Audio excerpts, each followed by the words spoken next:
There is a moment happening inside Buckingham Palace right now that sources describe as one of the most consequential developments in the recent history of the British monarchy. Not because of what was said publicly, not because of the carefully worded statement that appeared through official channels and generated the predictable cycle of royal commentary and media speculation, but because of what sources say was happening behind that statement, the private conversations that preceded it, the months of deliberation that shaped it. The specific and deeply personal reasons that sources say drove King Charles to make an announcement about Catherine's future that nobody inside the institution expected in this form, at this moment, with this particular weight attached to it. The public version of this story is already generating significant attention. Sources say the private version is considerably more significant than anything the public version suggests. Let's start with what we actually know, because establishing the factual foundation matters before we get to what sources say is driving all of this beneath the surface. Catherine, Princess of Wales, has been one of the most visible and most carefully managed figures in the modern royal family for over a decade. Her public profile, her charitable work, her role as a mother to the 3 children who will define the next generation of the monarchy, her partnership with William across everything the institution requires of them, all of it has been constructed and maintained with a precision that reflects both her own considerable personal discipline and the institutional support of a palace apparatus that understands exactly what she represents for the long-term future of the crown. She is not simply William's wife. She is, sources say, the single most important figure in the monarchy's long-term public legitimacy project. And Charles, sources say, has understood that for considerably longer than his recent announcement might suggest. The announcement itself, when it came, landed with the kind of quiet force that the most significant royal developments often carry. Not dramatic, not theatrical. The kind of statement that takes 30 seconds to read and considerably longer to fully understand. And sources say the process that produced it took not weeks, but the better part of 18 months of private deliberation at the highest levels of the institution. Now let's talk about what sources say was actually driving that deliberation, because this is where the story becomes considerably more layered than the public version suggests. Charles is 76 years old. He was diagnosed with cancer in February 2024. The specific type has never been publicly confirmed, and the palace has been careful to manage the information around his health with a kind of precision that reflects both genuine privacy concerns and a sophisticated understanding of what public uncertainty about a monarch's health does to institutional stability. What sources say is that Charles, in the private reckonings that his health situation has forced him into over the past 18 months, has been thinking with unusual clarity and unusual urgency about what the monarchy needs to look like, not just during the remainder of his reign, but in the years immediately after it. And those reckonings, sources say, have consistently returned to the same conclusion. The future of this institution does not rest on William alone, it rests on Catherine. That conclusion, sources say, is what drove the announcement. But understanding why Charles arrived at it requires understanding something about the internal dynamics of the palace that the public version of this story does not fully capture. William is the heir. His succession is constitutionally settled. His authority over the Duchy of Cornwall, £1.2 billion in land, property, and investments, is complete and unconditional. His capacity to make decisions, financial, structural, personnel decisions, about the institution he is inheriting is not in question. Sources describe him as decisive, prepared, and operating with a clarity of purpose about what the monarchy under his leadership is going to look like, that the palace establishment finds simultaneously impressive and occasionally unsettling. William knows what he wants to build. He has been building it. and the pace and deliberateness of that construction has, sources say, created a specific question inside the institution that nobody had quite articulated publicly until Charles's announcement forced it into the open. The question is this: William's vision for the monarchy is clear. His authority to implement it is established. His personal motivation, rooted in the most painful chapters of his own history, is not something anyone inside the palace is going to successfully argue him out of. But institutions do not run on vision and authority alone. They run on the people who translate vision and authority into the daily functioning of something that has to work for millions of people across an enormous range of contexts and demands and public expectations. And the person who, sources say, has been doing that translation work quietly and with extraordinary effectiveness for the entirety of William's public life is Catherine. Charles sees that. Sources say he has seen it for years, and the announcement he made about her future is, in its deepest sense, his formal acknowledgement of something the institution has been operating on informally for a long time. Catherine is not a supporting figure in what William is building. She is, sources say, the structural element that makes it buildable at all. Now let's talk about what the announcement actually means in practical terms, because sources say the public framing of it has captured the surface and missed the substance. The formal expansion of Catherine's institutional role, the specific designations and authorities and responsibilities that Charles's announcement conferred, represents something that sources inside the palace describe as unprecedented in its scope for a Princess of Wales at this stage of a reign. It is not simply a title change. It is not a ceremonial elevation designed to generate positive press coverage during a period when the institution needs it. Sources describe it as a structural repositioning, a formal recognition that Catherine's role in the monarchy is not defined by her relationship to the heir, but by her own specific and documented capacity to carry the institution's public meaning in ways that nobody else currently in the working royal structure can replicate. That is a significant thing to say about anyone. Sources say Charles said it anyway, because the evidence for it, accumulated across 14 years of public life, and most visibly across the extraordinary period following her cancer diagnosis and return to public duties, left him without a credible argument for saying anything else. Let's talk about that period, because sources say it is central to understanding why Charles made this announcement now. Catherine's cancer diagnosis, her withdrawal from public duties, her treatment, her return, the specific manner of that return, and the public response to it, all of it played out in a way that sources inside the palace describe as clarifying in ways that no amount of institutional planning could have produced.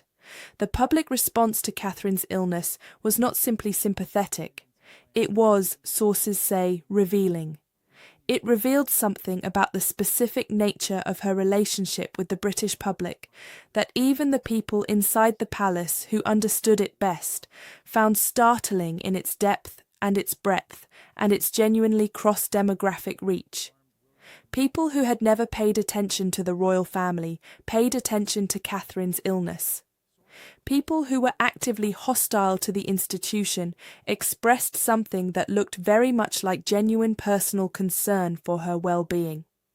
The response, sources say, told Charles something important about what Catherine represents in the public imagination that goes considerably beyond what any palace communication strategy could manufacture or maintain. She is not popular the way senior royals are usually popular, through the accumulated effect of managed appearances and carefully constructed public narratives. She is, sources say, trusted, in a way and to a degree that the institution has not reliably produced since Diana. And Charles, who watched what Diana's specific and unreplicable public trust meant for the monarchy during the years when it was present and the years when it was gone, understands better than almost anyone alive what it means to have it again and what it would mean to lose it.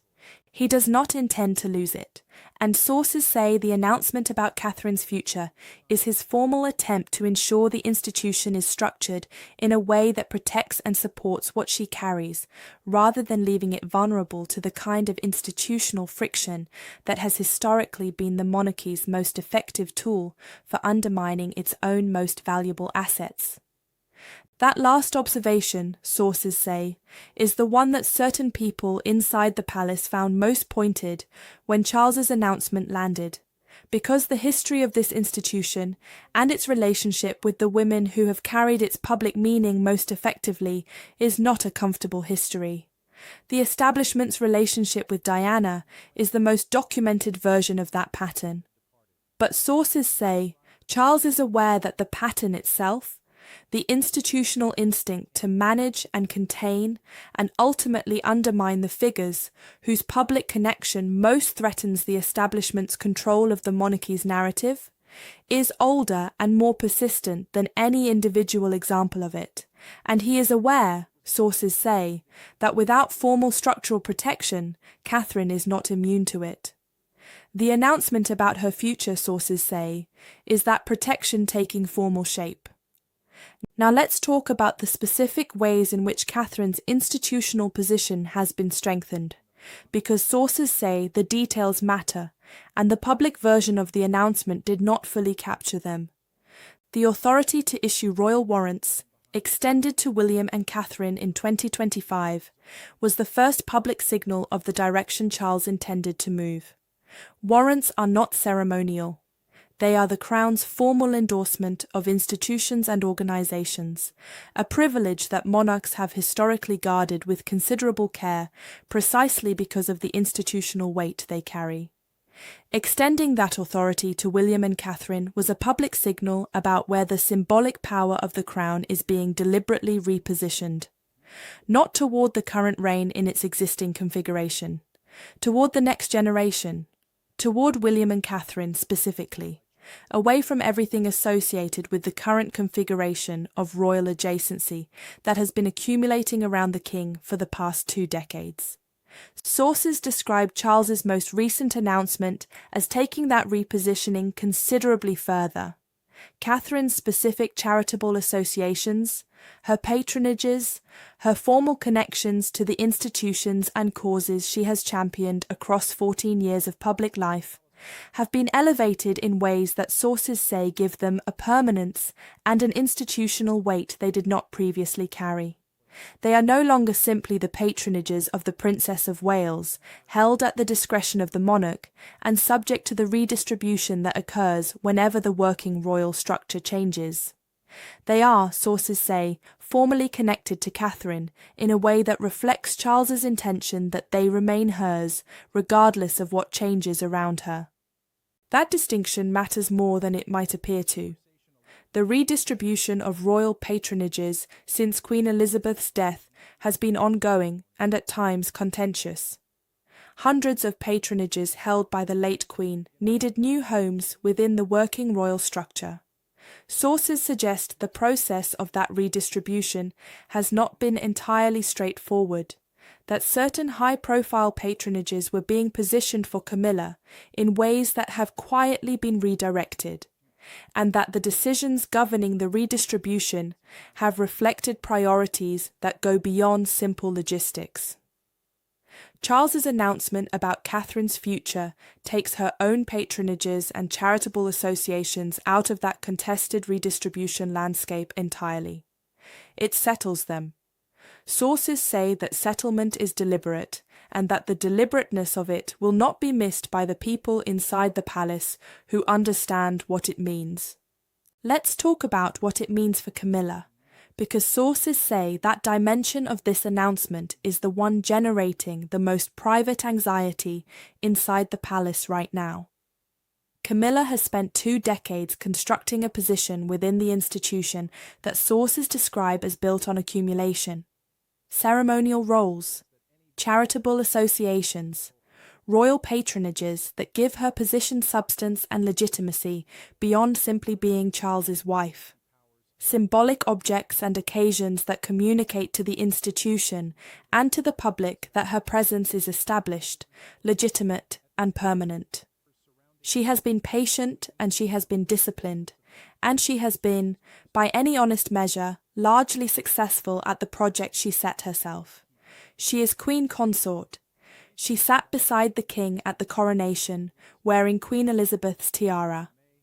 She has the title and the ceremonies and the public position that 2 decades of careful construction were designed to produce. And sources say Charles's announcement about Catherine's future has done something to that position that Camilla did not anticipate and cannot easily manage. It has reframed the institutional narrative. Not dramatically, not in a way that generates a single confrontational headline, but in the quiet and structural way that royal power has always operated. What Charles's announcement communicates, sources say, is a clear and formal statement about where the weight of the crown's future is located. It is located with Catherine, not with the current Queen Consort, not with any arrangement associated with the current configuration of the reign, with the Princess of Wales, with the woman who will be Queen, with the partnership between William and Catherine that Charles has now formally and publicly identified as the foundation on which the monarchy's next chapter rests. That framing does not take anything from Camilla that she currently holds. It does not remove her title or her ceremonial role or her seat beside Charles at state occasions. What it does, sources say, is position those things in relation to what comes next, in a way that makes the temporal nature of them unmistakable.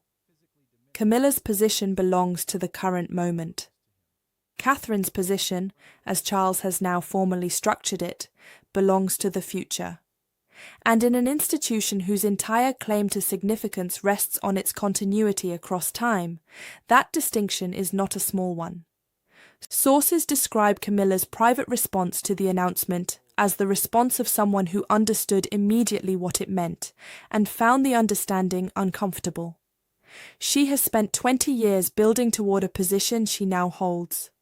She is watching the institution she inhabits formally and publicly orient itself toward the woman who will replace her with a clarity and an intentionality that leaves very little room for the kind of ambiguity that palace communications usually maintain around questions of succession and institutional priority. Now let's talk about Catherine's own position inside all of this, because sources say it is more complex than the public framing of the announcement might suggest. Catherine did not seek this. Sources are careful to establish that. The expansion of her institutional role was not the product of lobbying or positioning, or the kind of careful cultivation of palace relationships that ambitious royal figures have historically used to advance their institutional standing. It was, sources say, the product of Charles looking at the institution he is responsible for and making a clear-eyed assessment of what it needs and who is best positioned to provide it. Catherine's response to being told what Charles intended to announce was, sources say, characteristically measured. She asked the right questions. She understood the implications. She accepted the responsibility with the same quiet discipline that has characterized every significant moment of her public life. But sources also say she understands something about the position she now formally occupies that she has understood informally for considerably longer. The weight of what she carries for this institution is not primarily institutional. It is personal. It rests on the specific and unreplicable nature of her relationship with the public.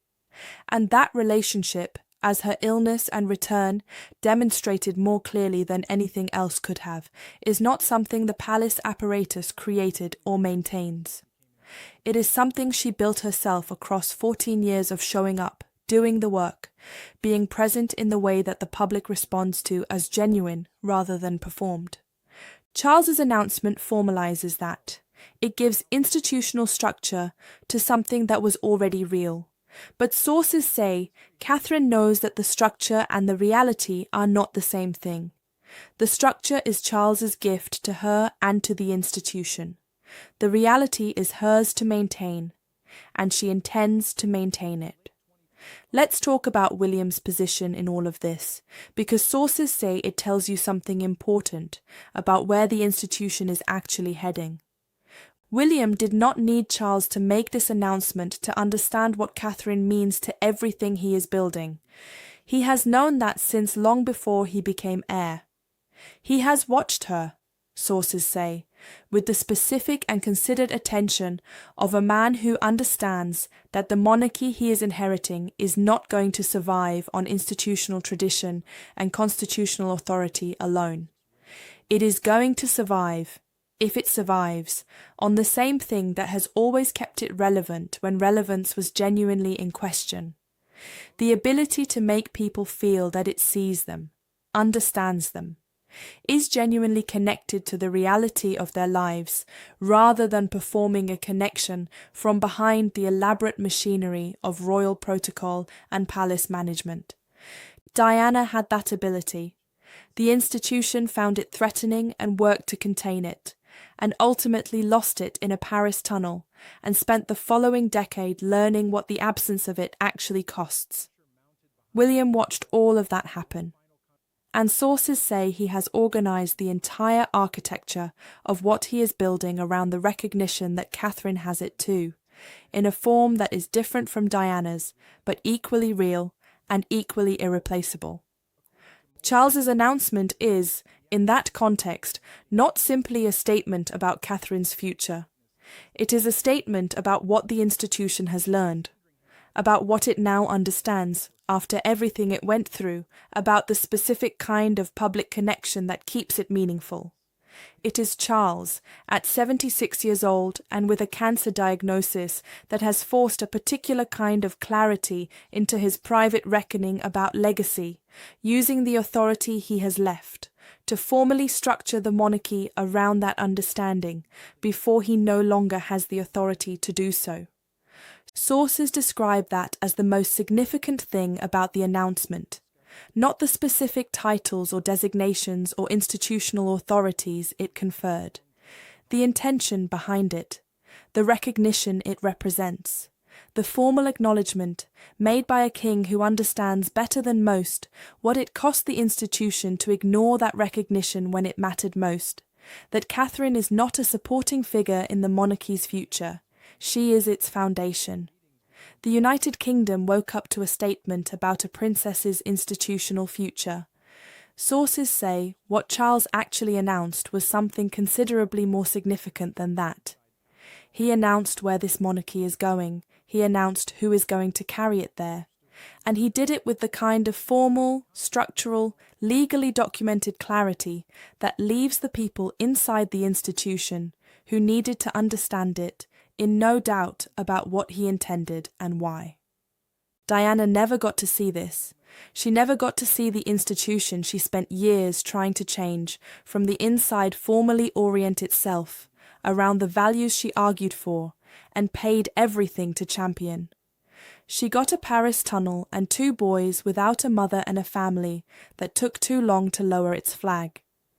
But sources say something is visible now in the shape of what Charles has built, and what he announced, and what Catherine represents within it, that she would have recognized immediately. Not revenge, not ceremony, not the performance of institutional reform, dressed up as a statement about one woman's future role. Something quieter than all of that, and considerably more lasting. A monarchy formally and publicly committing itself to becoming something worthy of everything it cost to get here. Charles made an announcement about Catherine's future. Sources say what he was really announcing was the institution's own.